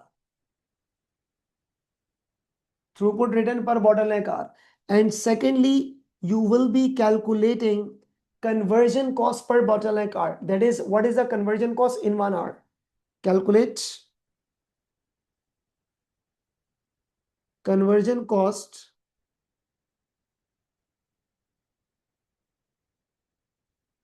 per bottleneck hour, right? And on the third one, you will be calculating TPAR. What is TPAR? That means throughput accounting ratio. TPAR, that means throughput accounting ratio. So how you will be calculating TPAR? That means return conversion cost. First one divided by second one, you will be able to calculate the TPAR. That means throughput return per hour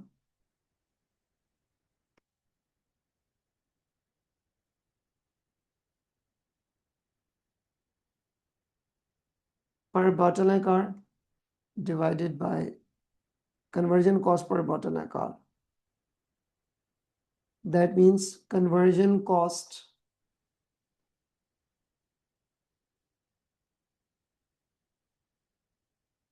per bottleneck hour. And this is something estimated, right? And if your TPAR is greater than 1, less than 1, or is equal to 1. So when it will be greater than 1, that means numerator is higher and denominator is low. So return is higher, cost is low. That means product is in profit. Less than 1, loss, and is equal to 1, that is break even. That's a very simple point to assess the profitability under throughput.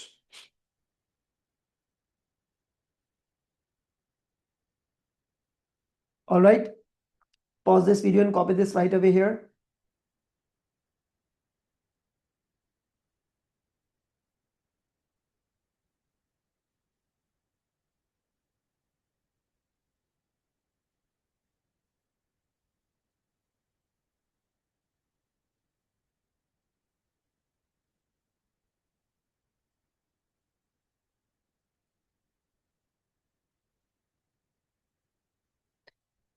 Okay, so let's now move on towards the next one under throughput accounting.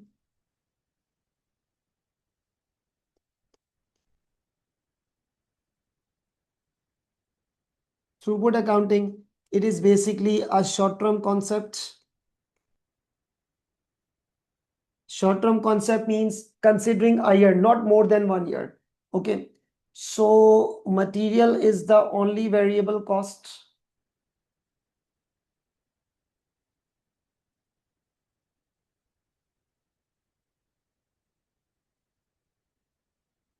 Conversion cost is limited. That means limited means fixed. Limited fixed cost. It's a performance measurement tool.